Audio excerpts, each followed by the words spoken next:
And for those of you who did have an opportunity to read a little bit of Simon's experience, which we did, it was such a gorgeous share. Thank you, Doris. Thank you, Simon.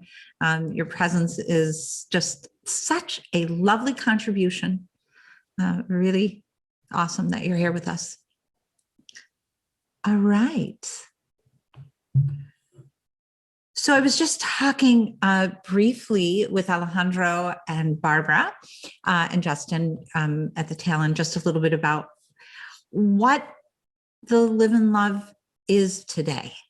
And in the first instance, the topic title for today, or just kind of the discussion title, pointing out what is already there. Not to be confused with pointing out the obvious, because they're not necessarily one and the same. Not at all. And and I thought just to take a moment, because we are really moving through a lot of themes that are so rich and layered, and yet they're just like these little petals on a big sunflower that fall off, and then there's more behind them and more behind them. So just in terms of a recap, I want to say for ourselves, as well as for this group of friends we've just been observing, the month theme here, the month of March theme being the nature of happiness, has really been an interesting observation. And it's created for many a lot of triggers.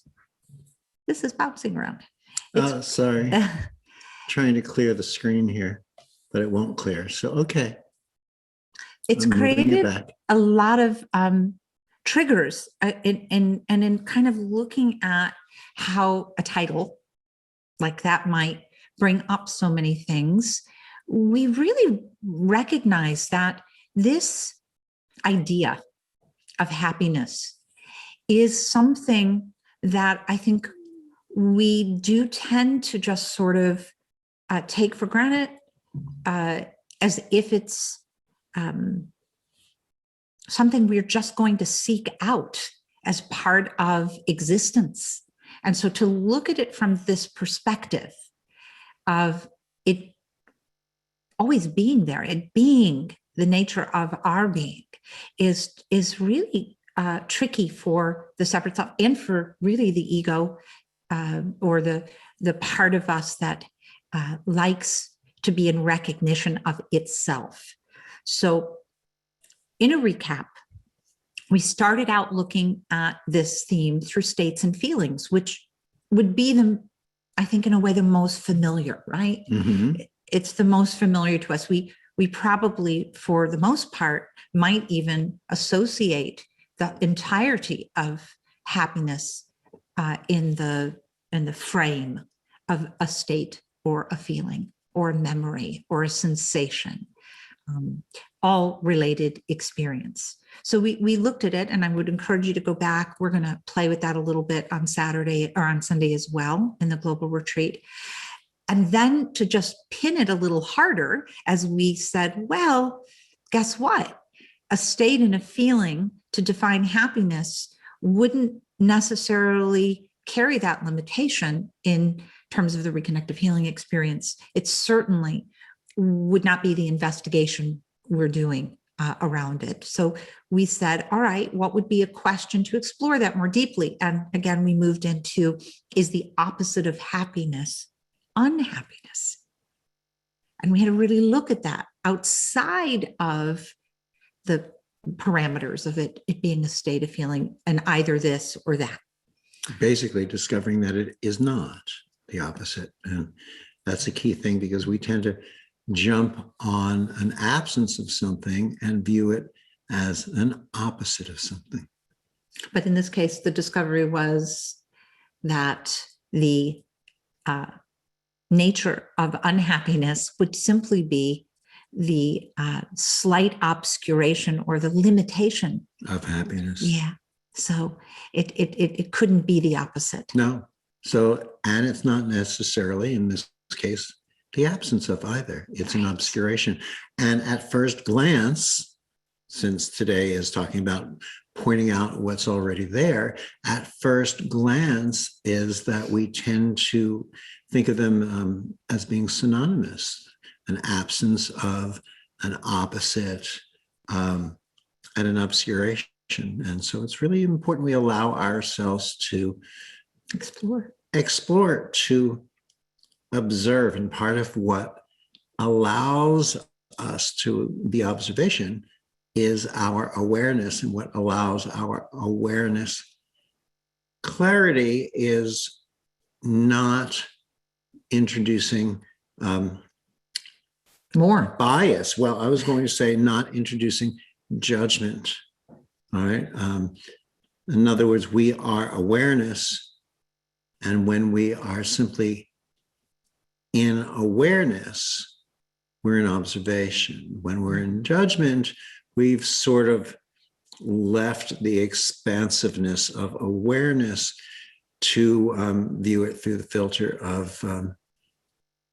of judgment and personality. And I'm going Ego. to suggest that judgment, since again, that's another trigger word. It's used so haphazardly in so many different ways to say so many different things.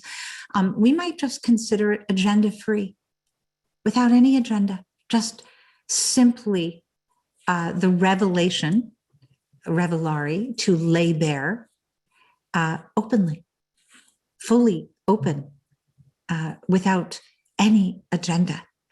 So that's an interesting concept, again, especially when we then moved into relationships and happiness, because that just dug up a ton of sand and maybe dirt.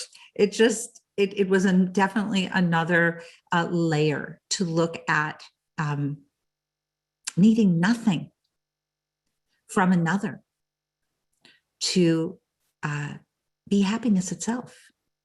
And that's just another layer. It's another petal.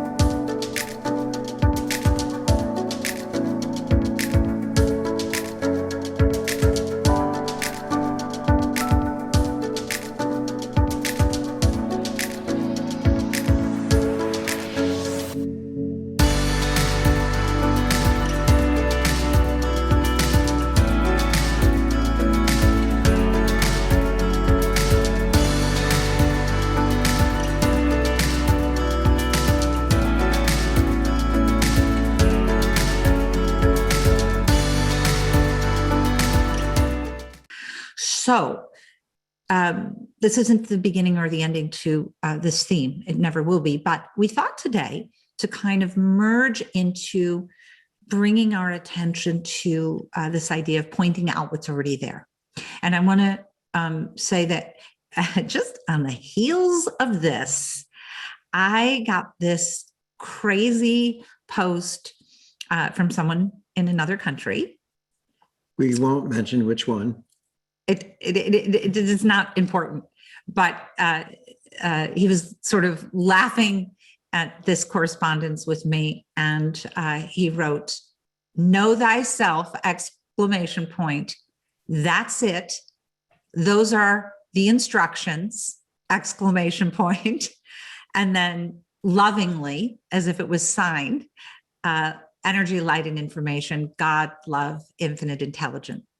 And intelligence. And I thought, okay, that's kind of direct. That's it. Those are the instructions. So we thought to jump into the title today from that sort of, I'm going to say, correspondence, pointing out what's already there. So to begin to open this door, we want to address the idea of what we already are, and that this has two very broad meanings depending on where you're observing. From the level of relative perception, it refers to the natural forms that our individual expression takes. It's our true, authentic, individual self, right? And that's are embodied. Mm-hmm. I, Jillian, Chelsea, Alejandro, Cecilia. It's an expression that makes us look and feel different from other people. And that's a very important observation. Relative perception. Our individual expression is what makes me look and feel different from others. So from the level of the absolute, let's say what we already are, and I'm going to say that takes a lot of courage to look at the absolute. You know, Eric said to be in observation. To be in observation takes some courage. It does. It also is, I mean, we can look at the first thing. We talked about relative perception, individual expressions, what really allows ourselves to see ourselves as different, as individual. And then there's a part that sort of wants to creep in and whisper and go, but we're all one and the same. So maybe that's not really good or the best or the highest. And that's where we want to pull that part of the personality out and say, can I simply be in awareness of this? Can I simply be in observation of it without judging it about good or bad or more desirable or less desirable? Because this allows us to have a higher cognitive awareness, and I don't know that higher is the best word. I'd love to find one without judgment, obviously, but it allows, in a sense, more travel in that particular discovery. And I kind of appreciate that traveling into me and who I am and how I'm viewing things. And I would tend to cut that off if I remained in certain levels of judgment, more desirable, less desirable. So from the level of the absolute, what we already are, this would refer to, I'm going to say, the non-conceptual, always already true nature that is neither self nor no self. And it's also not different from the natural forms of our, or the natural form that our individual expression takes on. So just digest that. To kind of refer to our true nature or the non-conceptual before it's been assigned content, before it becomes qualified. You keep hearing us use this. The always already true nature that is neither the self or no self.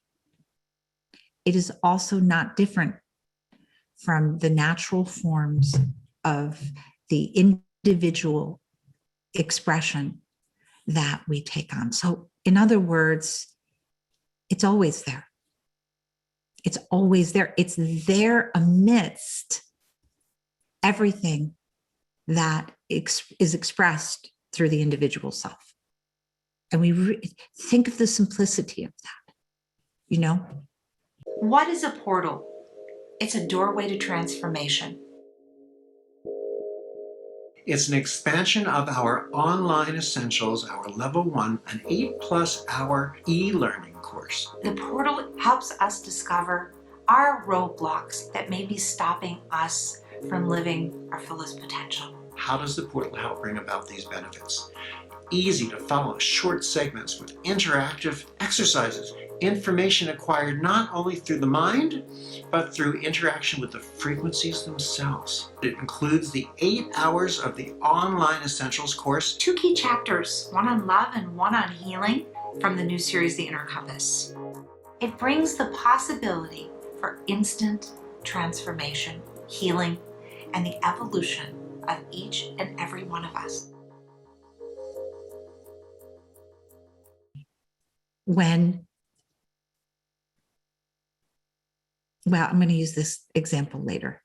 We do this actually very easily when we're addressing those that we love, like our children or our animals, we are in this recognition that whatever individual expression might be emerging as the activity of them, that we are not limited to knowing them beyond that expression. There is sort of a giving of the benefit of knowing that there's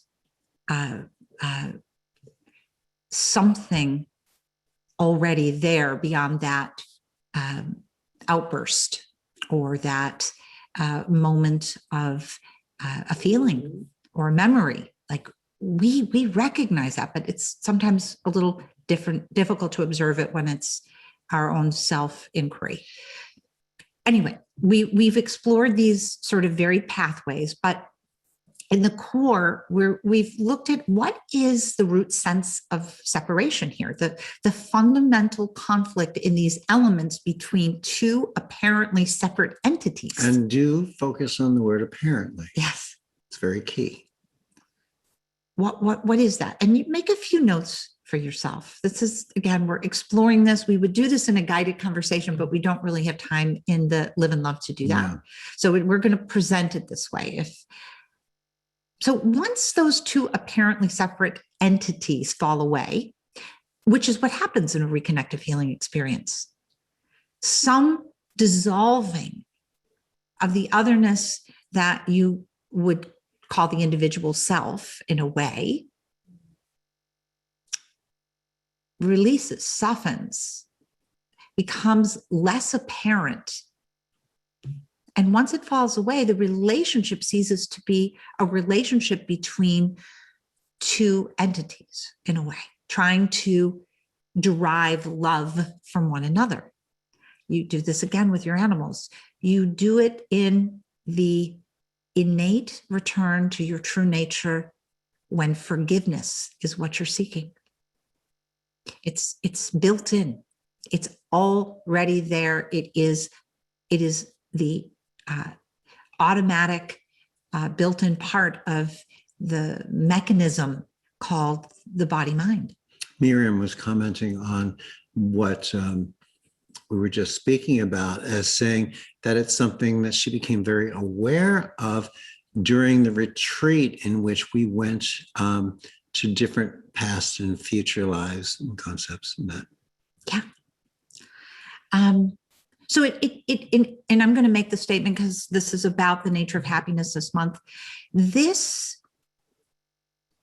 falling away between two entities deriving love from one another paves the way for the expression of love and intimacy, happiness. Whether it doesn't matter whether it's two that are not two coming together or the self and as this individual expression or what we refer to as the no self coming together. Either way, it is where intimacy and love are known always. So I want to just share something that is Harry with us today in our Live and Love? Okay, yes. Good. Harry, I'm going to share something you posted, which was Harry. I want to share this. So Harry had posted this, and again, it touched us in a way because it was, in a sense, pointing out what is already there. So let me read Harry's piece. From being peace, war seems useless. From being timeless, being in a hurry doesn't make sense. From being joy, seriousness seems funny. From being freedom, control and manipulation seem powerless. From being everywhere, being restricted seems unimportant. From being light, darkness becomes just something to shine on. from being effortless. Struggle provokes humor. From being love, suffering provokes compassion. From being happy, life seems a celebration. It's just really a beautiful share, especially around pointing out what is already there. Thanks, Cece. Cece put it in the chat. So thanks, Harry. It was just a lovely musing to post and to share. So thank you for that. You guys enjoy that. Okay. So, Eric, we kind of were talking a little bit about this, that the reconnective healing experience leads us closer into this understanding of infinite awareness. Right.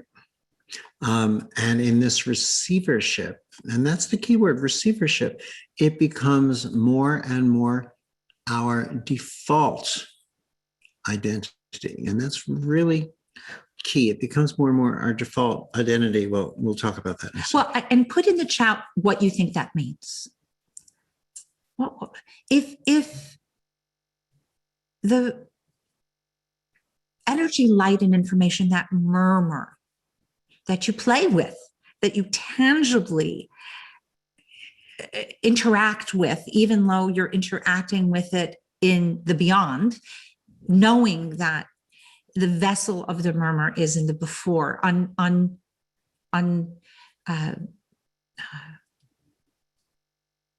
definable in the infinite, but there is this sensorial way in which we engage, we receive. If it becomes more and more your default identity versus being in thoughts and feelings and visiting, let's say, our true nature from time to time, what happens? And it's, really, if we explore this, our default identity is what we go to before really we can stop and pause and think, how do I want to see myself? How do I want to respond? How do I want to interact here? Because oftentimes you've heard yourself say, I'm sure countless times, and other people, I spoke before I thought, I acted before I thought.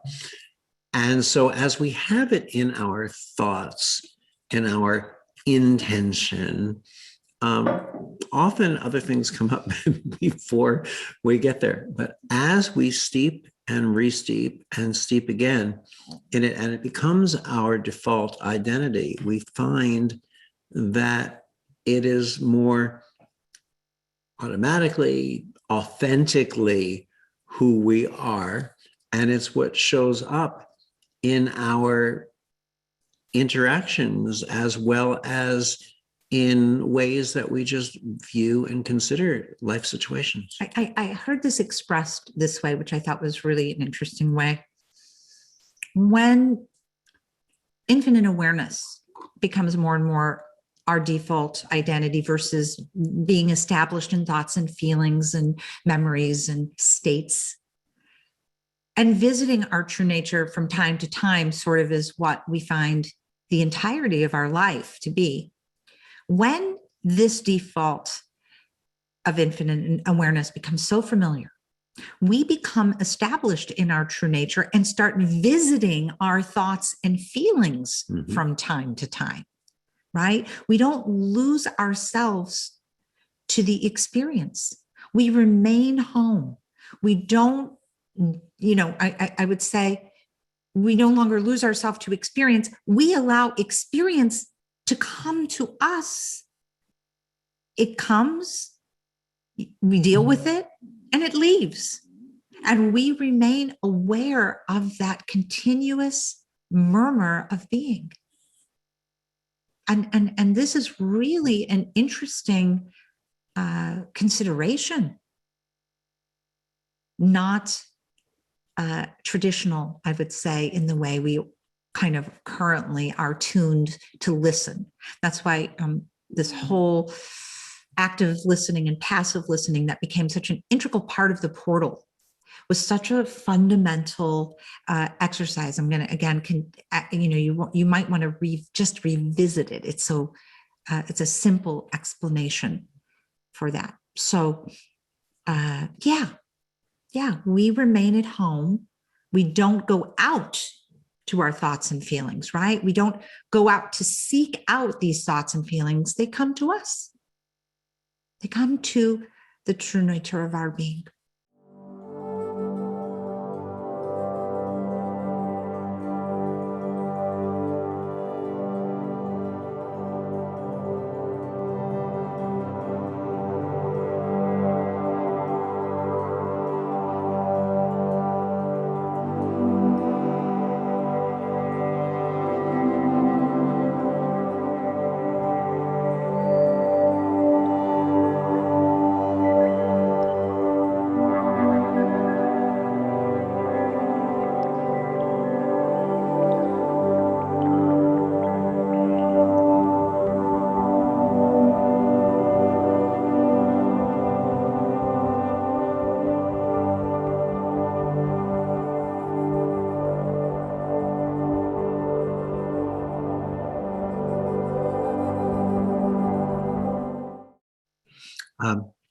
Now, George's input on this is that joy and happiness are states of being.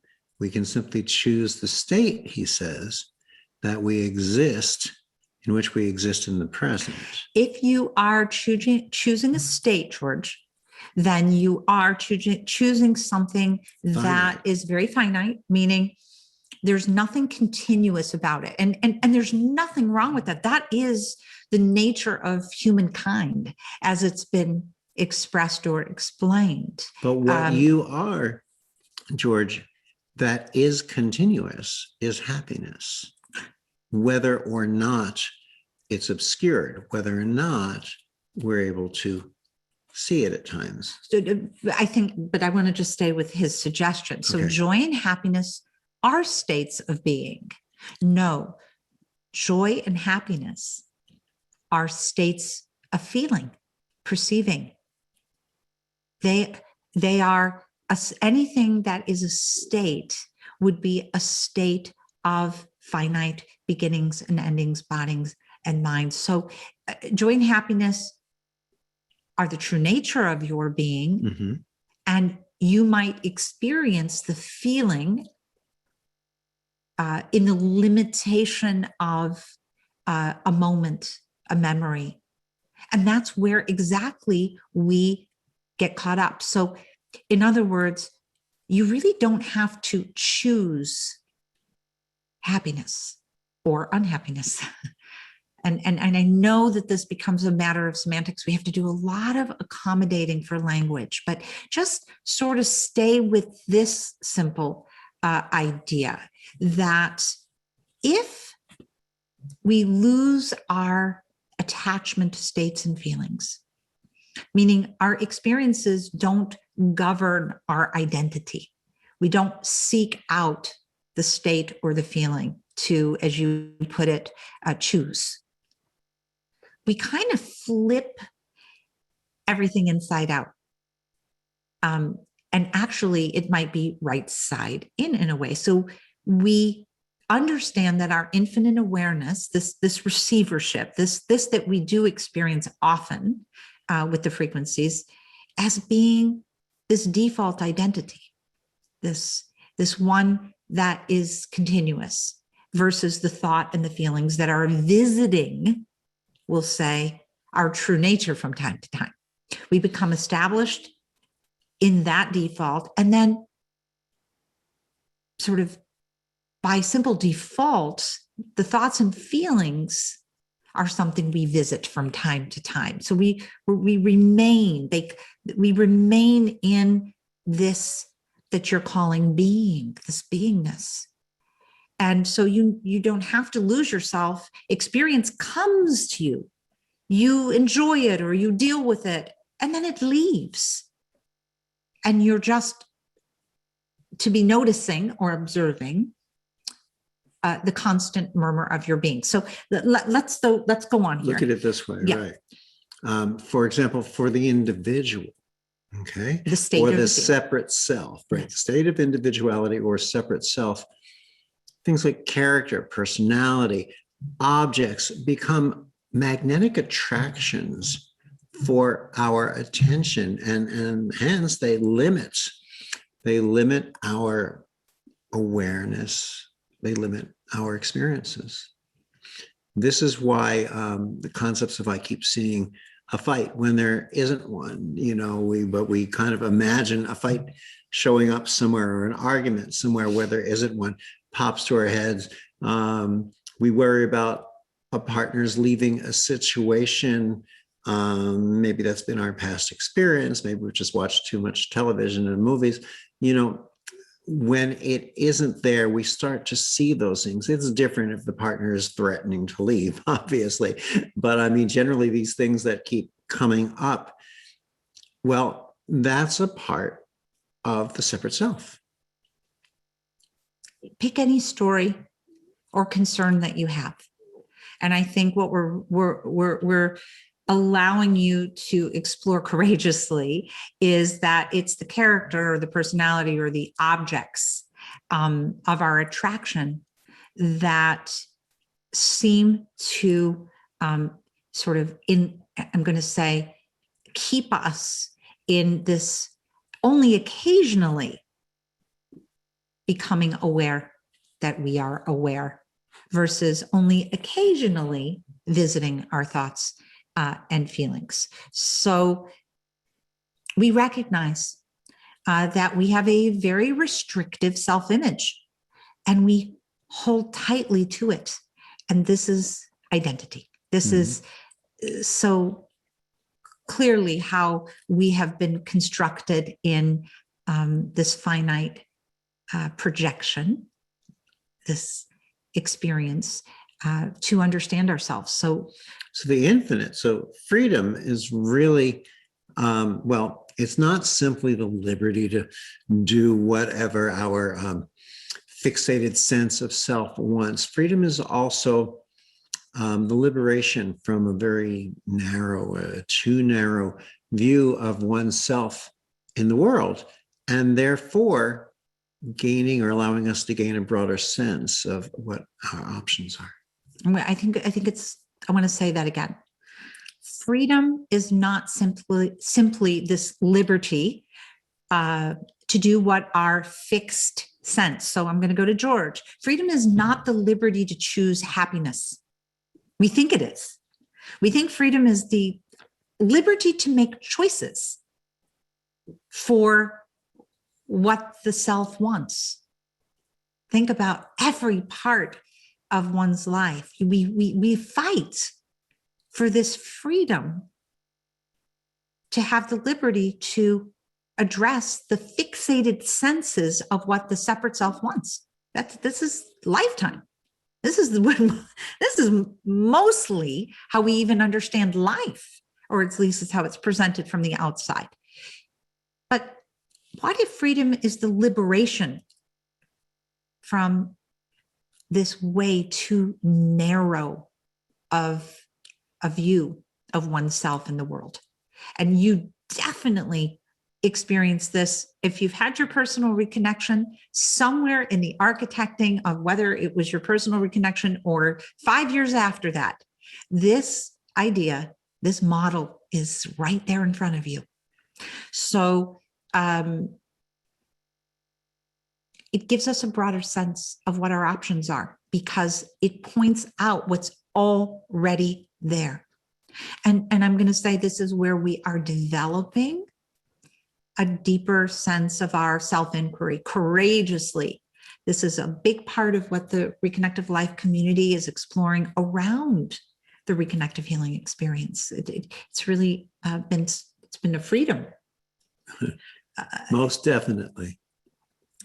So pointing out what's already there is quite vital to knowing thyself. That's it. Those are all the instructions. I'm just going back. But it may be simply the most valuable investigation that we take on. And thus, one way of, let's say, understanding how personality understanding how personality habits can sort of trap us. I don't love that word, but I mean, it paints a picture, doesn't it? Is to say that fixations, character, armoring, and tension are all ways that we sort of resist the flow of life, of energy, and ultimately of self. We don't need to generate vitality.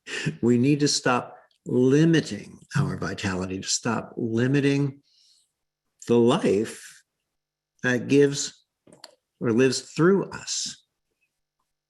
Right. What does that mean to you? That it is maybe useless to bring about this activity of generating vitality, and that the limitation, in a way, of having to generate something that's already there is the illusion. And that if we consider observing the freeing of that limiting of our vitality by not limiting the life force, that which is, that lives through us, that is already there. And, recognizing in the first place that if we are in what we would consider an awareness, a thought process that we maybe need to want to generate vitality, then vitality already has to exist for us to be even in consideration of that. So therefore, if it exists, then we're not here as much to generate it as much as to reveal it. It's like I remember hearing that expression somewhere. It doesn't matter how you got there. It just matters that you're there. And I just thought, that doesn't seem at all accurate to me. It matters very much to me to look at what lies behind how I got there. So let's just say some things. I know this one, we've had just a series of different kind of weather patterns, and I could feel my body mind. It needed exercise. It needed to move, right? But it wasn't that I needed to generate an understanding that I needed exercise. It was already there. It was my being informing the body mind. It wasn't my body mind informing my being. And so we don't, I'm going to just say, often we hear around the reconnective healing experience, I've done nothing actively to change my situation, circumstance, state, choices, but I have this certainty in all this chaos that is still in my experience. So it's worthy to consider that we don't need to construct a better or more skillful personality. We might just need to rest in the vital awareness that we fundamentally are vitality. We experience all arising around this personality of good and bad and indifferent. These are very habitual movements, but they are not fundamentally what is already there. And they limit, block, obscure, whatever words we've been using, our recognition of our own vitality. Vitality, of course, obviously, being life. And I would also say with that is the authenticity of self. And in that truth of self, I like to call this truth, it's my word choice, but when we are in the absence of even an awareness of health and freedom, then we're not ourselves. Reconnective healing, in the experience, it's not that reconnective healing is an it. It's not that it heals this. It's not that how did it fix that bone? How did it get rid of that tumor? But really what happens is it allows everything that isn't us, that isn't truth, to fall away. And those limitations and those health challenges, and mentally, emotionally, however they show up, relationship-wise, they are not the truth of who we are. And therefore, the untruths fall away. And what we view is somehow something came in and fixed a bone or something that is really just that experience allowed for the disappearance. So, yeah, it's the mental explanation that body-mind comes up with. It's a solution was presented. That, but it allowed our untruths to fall away, and our untruths are our limitations, whether it's a physical limitation of being able to walk, or whether it manifests itself, or we manifest it as the illusion of a limitation to be able to come back into balance at any level of healing a lifetime, healing a love, healing an awareness, a consciousness that invites abundance on all of these aspects into our life, not just, as we were talking about earlier today in the Solomon study groups, not just thinking of abundance and prosperity as being financial, but there's always an abundance allowed in our essence. There's a prosperous relationship where everyone prospers, and that doesn't mean that they buy a home, although it's a nice thing to have a nice home too. Abundance is abundance. So we're going to leave you with this contemplation or inquiry. When resting in, we'll call it direct awareness, the before, the beyond, we experience that life lives itself. Many of you have had experiences during your reconnective healing experiences where you stopped breathing, and you're still here to talk about it. Something was breathing for you. So when resting in this direct awareness, we experience that life lives itself. Energy, light, and information moves in the before beyond experience. We needn't manufacture a true self. Hear that. We don't need to manufacture a true self. It's already there. So we're open to comments, questions, Like thoughts, discussion before the love leaders join us in another 7 minutes or so.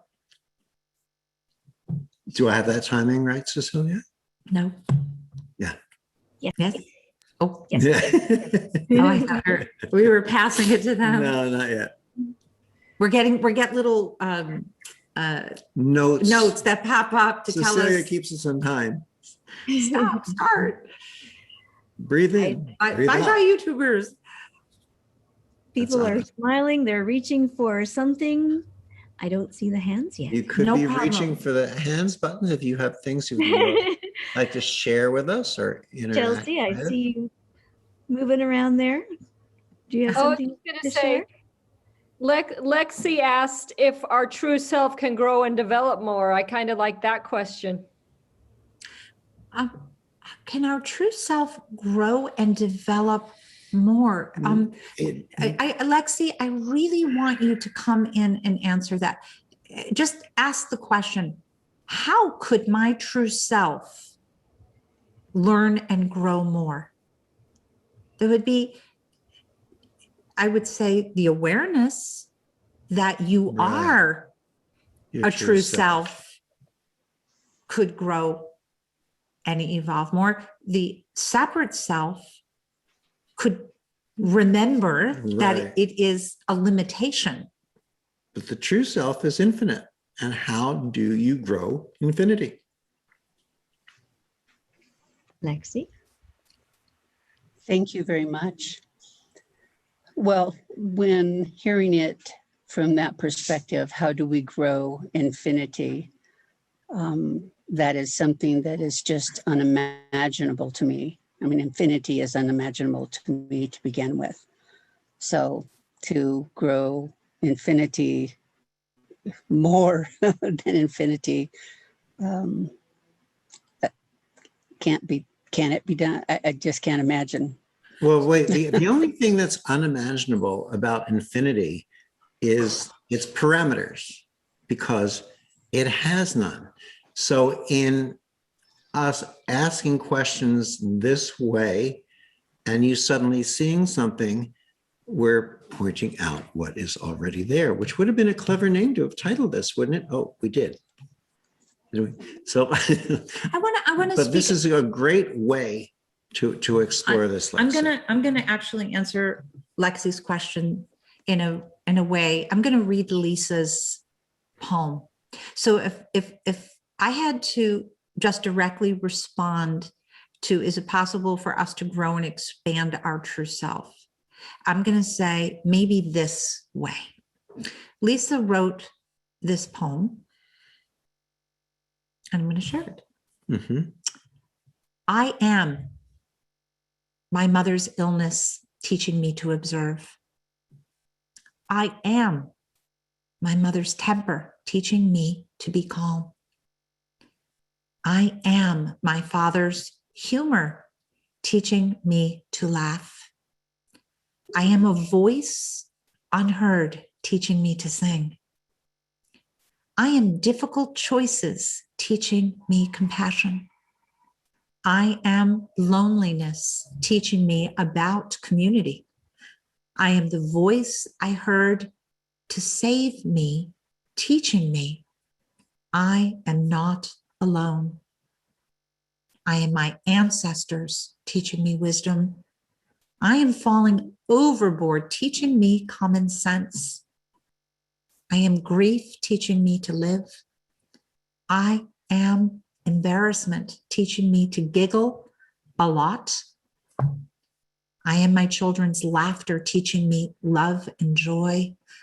I am swimming with wild dolphins teaching me ecstasy. I am my friends teaching me new things every day. I am the Reconnective life community teaching me to love myself. I am the Reconnective healing experience being one with energy, light, and information. So that might be another way to consider the idea of your question, Lexi. Yeah? Yes, definitely. Yeah. It's beautiful. How about Thank for you you? so much, Lisa. And what about for you, Chelsea? You were curious about this question. I mean, you asked it for Lexi, so just. I'm good. Yeah. Cool. Yeah. All right. So I would think, unless there are any other questions that are up, we can turn this over to our love leaders. Beautiful idea. All right. I would love to introduce Barbara Solomon, Alejandro Villaseñor, and Justin Victor. Welcome. Hi, everybody. Hello. Beautiful discussion today. Hello, Justin. You're in space. Yes, always in space, the infinity of space. And I thought that was a great way to go about talking about infinite awareness. So basically, when I heard the topic, pointing out what's obvious, it was really interesting to me. Because when they brought up the concept of infinite awareness, well, it's kind of redundant, don't you think? I mean, the question that came to me was, can pointing out what's obvious coexist with infinite awareness? You know, it really, for me, from experience, that doesn't manifest as something, as a truth. I see it as it's not without interrupting it. So basically, if you're in that infinite awareness, you know, most people, to be honest, I get the feeling when I talk to anybody that the closest they get to infinity is seeing it from a distance. They don't even dance around the edges of it. But if you're in that infinite awareness, the presence of pointing out what's obvious, it's kind of redundant. For me, I see it as kind of like a speed bump on a highway of harmony. You don't need it there. If you're gliding along in that awareness, why would you need to point anything out that's obvious? Yeah, that actually awareness is one of the topics or that I still can't really comprehend. So you speaking about awareness is more like, is awareness infinite, just as we are like, our being is also awareness? Is it all the same as it is with happiness, or are they separate, or it's a quality or something of our being? So what do you think about that?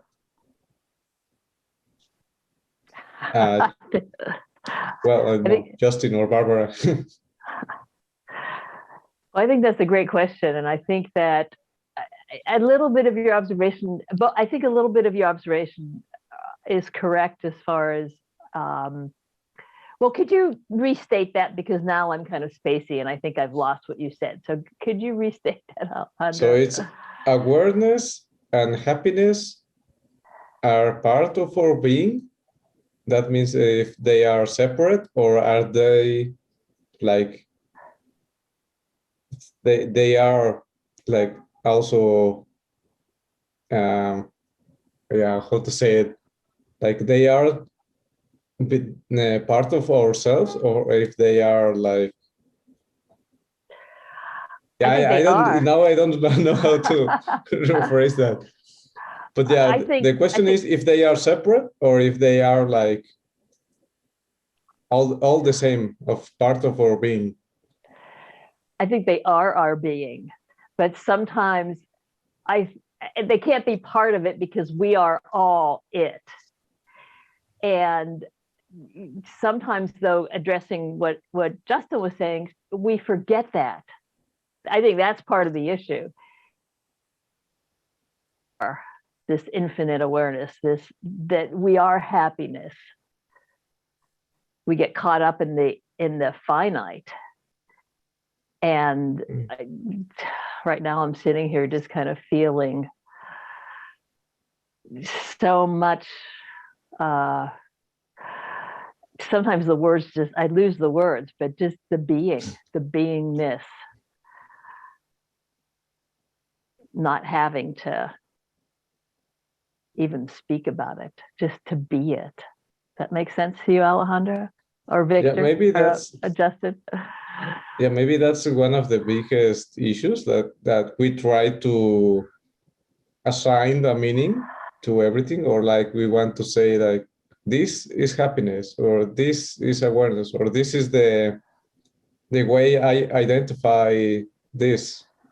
And maybe that's the issue, because some things are not, or are hard to comprehend with the mind, that makes this difficult to explain. But I think Justin makes a pretty good job explaining all these concepts. Yeah. with words, nonetheless, how limiting they are.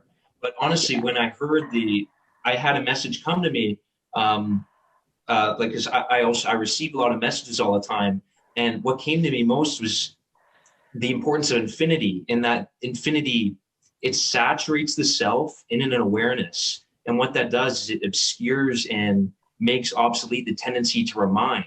So the is doesn't need to be reminded that it is. It just needs to be trusted and allowed. And last year I thought, wow, I since I returned to Reconnective Healing, I thought I know exactly the mission of life, what I'm supposed to do. It changed this year completely. And that just goes, if you dance around infinity, you're going to get something infinitely different than when you stick your toe in there and then it changes. For me, from delving into this, what I've noticed is that I'm not here to learn anything. I'm part of the source, and as an extension, I'm projecting into this space. I know everything already. I'm here to recognize and be reminded of it, right? So when you say you need to learn something, the word attached to that, learn, people can be terrified. I mean, Alejandro, you talked about it too, quantifying infinity. Well, you were in engineering like me, right? Yeah. How do they identify that? You put a number over 0, that's infinity. That's the closest we get, our 3 figures. That's it. And we still can't define it. So, I mean, the mind is, I see it as a gift, as our projection into the space. We are bringing a lot in with us from the source, but man, we're carrying a lot of baggage up here. And, you know, if we continue to dance around the infinite, then, you know, we're never going to be able to understand it. But then also, even if you freed your mind from it, can you even understand infinity? It's not even quantifiable. So, you know, where do you go with that? Yeah, that's actually. Sorry to throw that at you. That's a lot. Yeah.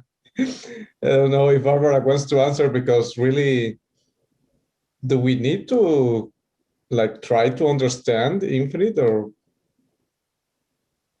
Yeah, that's a question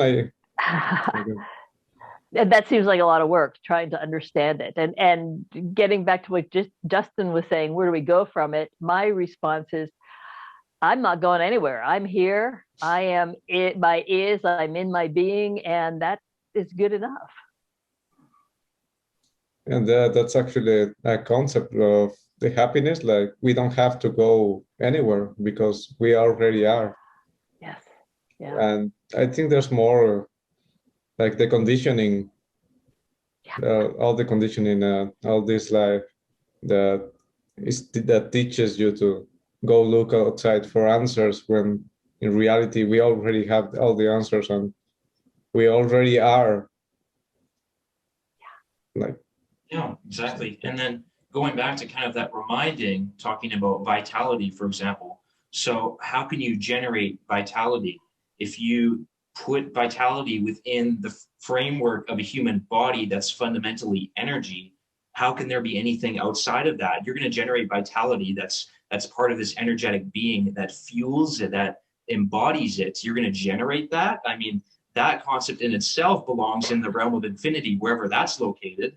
So, I mean, the point of recognizing it, that's empowering in itself. When you recognize your vitality, just like your happiness, then that is a sign that you are in tune with your awareness. So at this point, you know, I love to say, I know everything about this. I mean, my infinite awareness. But if I wasn't my infinite awareness, would I really need to be talking to you all right now? Would I be needing words to communicate with you if I was infinitely aware, as if this is the only language in the universe? We're so over endowed, and you know, this is how it is. I mean, for me, I love looking at simply just pictures of the cosmos, all the galaxies out there, and you know, it's kind of putting yourself on an energetic pedestal to get into that point of, you know, this is our infinite, right? I mean, you really can't define it. So I think that's good. I think it's a safeguard. If we had the power of infinity in our hands, maybe you'd end up in an Avengers-like universe, and you know, we'd all be in trouble there. Or not. So in the end, it's more like I have this big question, like, if we already have everything that we already are, I don't know the answer to this. So then why are we here? Why are we in this finite expression? Like, why are we finite? We talked about that this morning in Solomon. And the response was to experience joy. To experience joy and to, I think, share that experience. Just what for fun. Yeah, exactly. You know, we don't have to do anything. You know, Justin was talking about generating, that's doing. All we have to do is just be, and be joy. Does that make sense? Yeah. Does that help? Yeah, that's a perfect message to close, because we are on time already, so we have to say goodbye. Yes. Thanks, everybody. It was a lot of fun. Yeah, thanks, guys. I enjoyed this conversation with both of you. Yeah, thank you, Justin. Thank you, Barbara, and thank you, everyone, for being here. Bye. So, Love y'all. Thank you all so much. Thank you to our love leaders, Barbara, Alejandro, Justin. Thank you, Eric and Jillian. And everyone, remember, we are going to have a beautiful, fabulous global retreat this Sunday. And I'm going to put that information in the chat right this moment. Please join us. It's not part of the RLC, so you do need to register for it. So I'm going to send you the link right now. Please click on it now so you can be there with us. Remember, on Sunday, that is the last day of our daylight savings shift with Europe. So we'll be on the right normal time zone with them. We are still 1 hour ahead of them. So in case you're going to join us for anything else in the meantime, please check the timing. And we love you all. Thank you so much, everybody. Have a beautiful, beautiful day. All right. Bye, everyone. Bye, everyone. Bye-bye. Thanks.